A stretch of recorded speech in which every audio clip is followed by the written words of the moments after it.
Hi, my name is Katie and I live and work on the unceded land of the Wurundjeri Woi-wurrung and Bunurong peoples of the Kulin Nation. And tomorrow, the 26th of January, is a day commonly known and celebrated as Australia Day here in this country. A day which marks the arrival of Captain James Cook to the continent that would become known as Australia, which obviously also then marks the beginning of the frontier wars, the dispossession and the genocide of the Indigenous people here. The many crimes of which Australia as a nation has essentially refused to reckon with in any meaningful way, which means that for so many Aboriginal people, this is far from a day of celebration. Instead, it has been marked for at least the last 90 years as a day of mourning, a day of survival, and a day of invasion. For me, it's a day of learning and a day of protest. And so in the description box below, I will be linking some details about lots of the protests happening around the country tomorrow. Today, though, we're going to be talking about some more of that learning aspect, some of the truth-telling aspect. And I'm going to do what I do best and recommend you some books. All by Aboriginal authors, all books I have read and highly recommend. Quite a few of these are books that I have read in the last year or so that I haven't recommended in a video like this before. A couple of these are old favorites that I wanted to return to. But if you're looking for even more recommendations, I've done a couple of these videos, so again, I'll leave those in the description box below as well. And now in here is a whole host of different books. I've got non-fiction, I've got fiction, I've even got some journals I'm going to recommend, although not right now, we'll do them later. Actually, I haven't really put these in any order. So I think I'd like to start with Loving Country. This is by the one and only Bruce Pascoe along with Vicky Shakuroglu, and it's a guide to sacred Australia. Of course, you can absolutely get this in ebook, audiobook, but if you are able to get this in physical form, it is a beautiful book, well worth having. I haven't made this very easy for myself with my microphone, but basically, like, there's full color illustrations throughout this book. It's basically like a travel guide, or it's constructed, formatted in the way that you might expect a travel guide to be, but obviously through an Indigenous lens, and more to the point, rather than focusing on like tourist traps. We're instead, as the reader, invited to explore different areas of what has become known as Australia and to actually learn about these places and their histories and their cultural significance and their cultural markers. Bruce and Vicky do such an incredible job throughout this book of interweaving that incredible photography, a lot of it landscape photography that you saw, along with lovely descriptions of the locations with some history and some personal experience and interviews that they've done mixed in as well, which just makes this book feel so beautifully detailed and rich, but of course true to travel guide format. We do get like things to see and do, suggestions for places to go, other information that we might need, and notes on Indigenous cultural experiences, tours, and relevant organisations in the area too. It's just genuinely a truly physically beautiful book, beautiful object, but it's also a book with so much heart. Vicky and Bruce really kind of like invite you into the experience of getting to know this continent in a much deeper, truer, more authentic kind of way, a much gentler way, and a much more honest way. At its core, it's a really generous book with an invitation to those of us standing on this soil to get to know this continent a whole lot better. So obviously, highly recommend. Another non-fiction book that I wanted to suggest, and this is technically a children's book, but I think it's so incredible. Like, I genuinely loved it, and I think a lot of readers will, regardless of your age. This is Always Was, Always Will Be by Auntie Faye Muir and Sue Lawson. And essentially, this book covers the history of resistance and protest of Aboriginal folks since the invasion started. So I think the idea that, in 1978, like, white folks showed up and they just like decimated the Aboriginal people here and all of the cultures, which totally ties into a really, really dangerous superiority narrative. This book proves that that is just not true, that Aboriginal people have been resisting, protesting, and fighting in so many different ways since the inception of this colony and this country. For example, very relevant to this video is on page 25, the day of mourning, 26th of January 1938, which is the earliest photographic evidence we have of Aboriginal folks protesting this day long before it even officially became Australia Day in the way that we know it today. Just to read you a little bit, Australia Day is intended as a celebration of our nation's people and the country's success and growth. However, for Australia's First Nations people, 26th of January doesn't represent progress and growth. Rather, it represents the start of great sorrow and loss. In recent times, the push to change the date and how we acknowledge Australia Day has become stronger. This protest against the day isn't a new idea. First Nations people's first formal protest of January 26 occurred in 1938. When Sydney celebrated 150 years since the first fleet's arrival, a group of Aboriginal people gathered for a day of mourning. Again, there's just some really incredible historical imagery throughout this book, which makes it a beautiful book to own, but it also gives you an introduction to a whole host of topics throughout Australian history of Aboriginal resistance, including things like the Pilbara Strike, the 1967 referendum, the Wave Hill Walk-Off, the creation of the tent embassy, Mabo. Like, there's just so much great information in here. Obviously, it doesn't go into a huge amount of detail on every single subject, but if you're someone who just like doesn't know a whole lot about like Aboriginal history since colonization, this is such a valuable and well done book. Okay, now let's break it up a little bit and talk about some fiction. Firstly, I want to talk about one of my favorite books of last year, certainly one of my favorite, I think it was my favorite young adult book. This is We Didn't Think It Through by Gary Loansborough. Gary Loansborough is just one of my favorite young adult authors at the moment. In this book, we're introduced to an Aboriginal teenage boy named Jamie, who's kind of at a bit of a crossroads in his life when he makes some bad decisions. And rather than getting the support and love that he deserves, that all children deserve during hard times,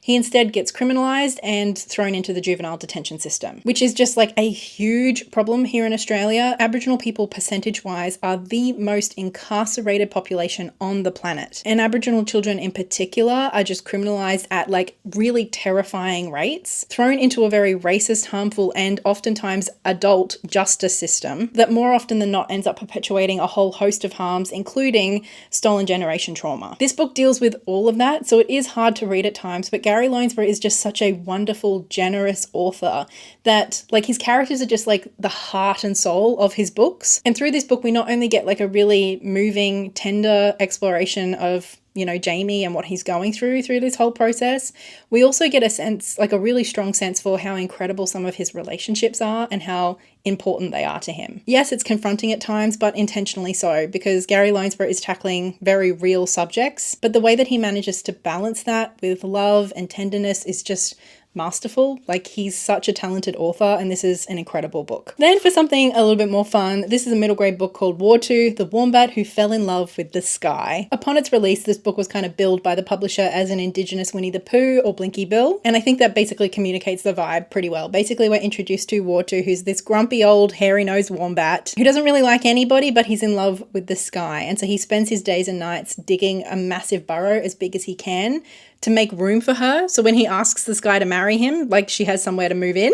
And so we meet him when he's finally happy with how big his burrow is. And he's decided he's going to head off on a little quest to find like the tallest point he can get to get as close to the sky as he can to ask her to marry him. But like along the way, like if adventure ensues, he makes some unlikely friends. It's fun. This is a great book for like ages 8+, but I think you could go a little younger for a read aloud. It's so rooted in the author's Aboriginal culture, and it's just really charming. I liked it a lot. Next, I wanted to suggest Tyson Yunka Porter. Now, I have read 2 of his books, one a little while ago, one more recently. So his first book, Sand Talk, and then his more recent one that I just finished last week is Right Story, Wrong Story. And essentially, in a lot of ways, the project of each of these books is kind of similar, in that Tyson Yunka Porter is basically writing these books not as like a non-fiction telling you what to think or even trying to tell you what he thinks. Instead, they're kind of more presented as yarns, as discussions. He asks you a whole lot more questions than he ever answers. But the idea is to kind of look at the current state of our world, of Western culture, all of that sort of stuff,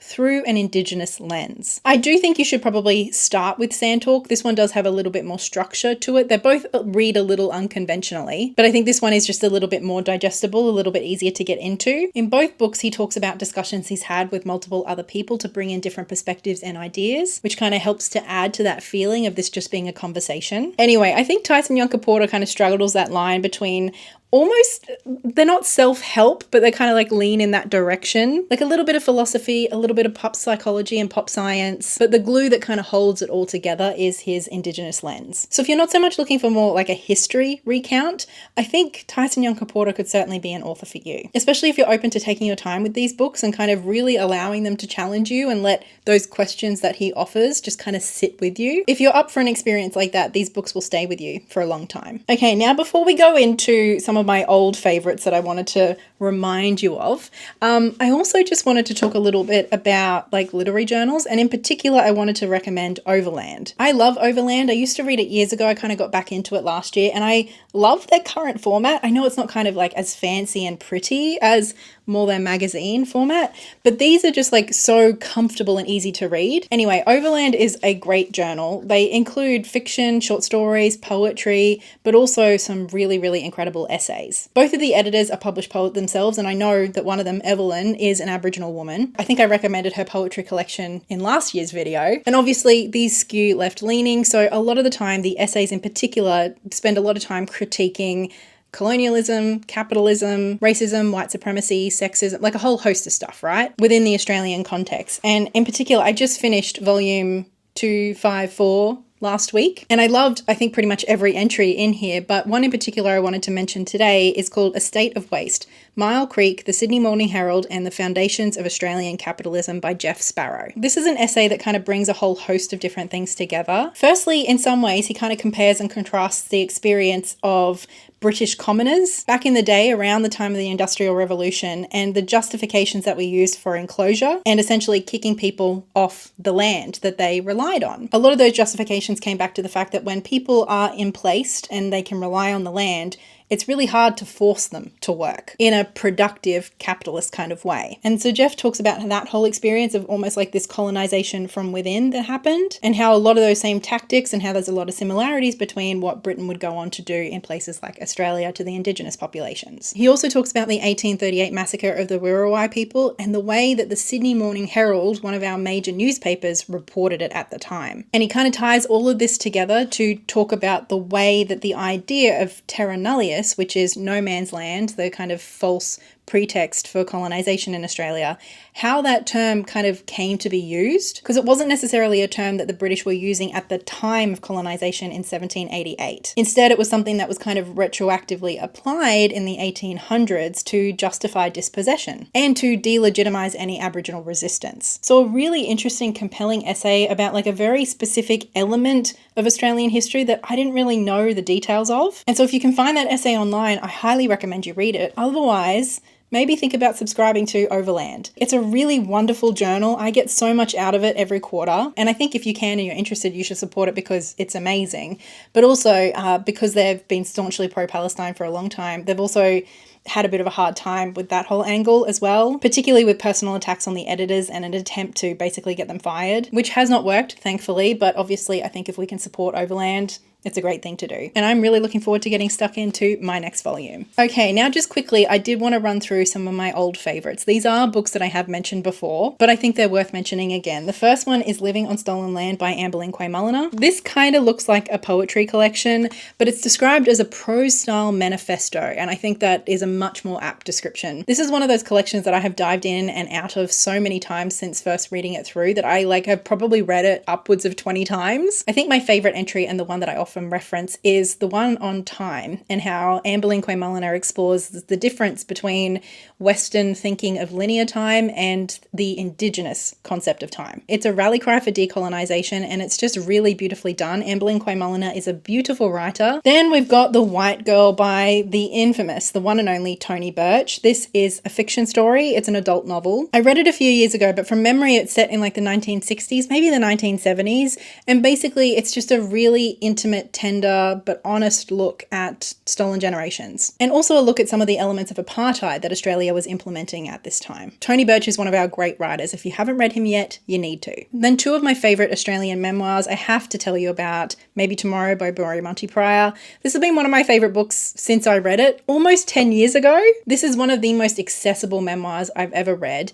Burri Monty-Pryor is such a storyteller at heart, and basically he just tells us the story of his life and his experience growing up as an Aboriginal man. And Burri just manages to straddle the line between tragedy and humour in a way that only a true great storyteller could. It's such an accessible read. This is genuinely something that's more than appropriate for teens, but highly readable for adults as well. And then the first Aboriginal memoir ever published in Australia is My Place by Sally Morgan, and it's a must read. It is a little slow to start, so bear with it, but ultimately this is a story about stolen generations and the long-term impacts of that policy. Basically, we're introduced to Sally when she's a young girl and she doesn't know she's Aboriginal. In fact, when the other kids at school are asking her why she has brown skin, she goes home and her mother and grandmother tell her to tell everybody that she's Indian because, unbeknownst to Sally at the time, they figure that will be safer. It will mean that Sally is much less likely to be removed, taken away, stolen from them by the Australian government. As she grows older and she starts to actually realise that she's Aboriginal, so is her mum and her grandmother, she learns about the history of the stolen generations and how that has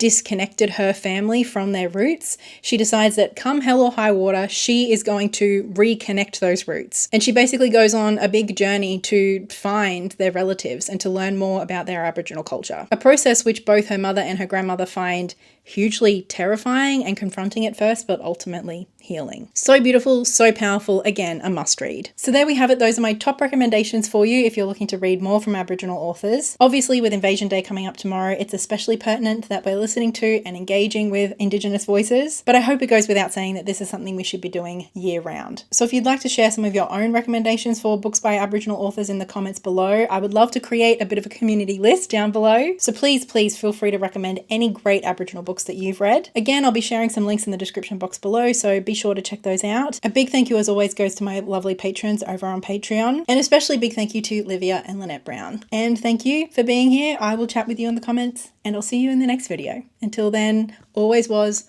always will be Aboriginal land.